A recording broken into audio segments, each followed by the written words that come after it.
Hvorfor kan jeg ikke stole på dig mere? Løgnene fra dig bliver bare flere og flere.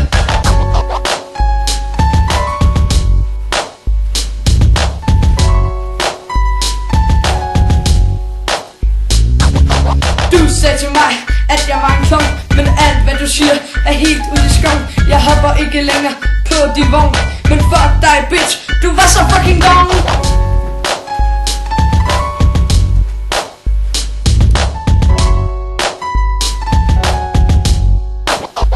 Men Stefanie jeg savner alligevel dit smil, og for dig vil jeg gå 10.000 mil.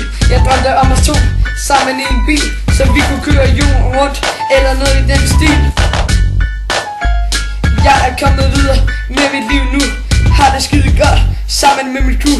Har ikke længere brug for en som du, vil ikke ændre noget selvom jeg kunne. Aha.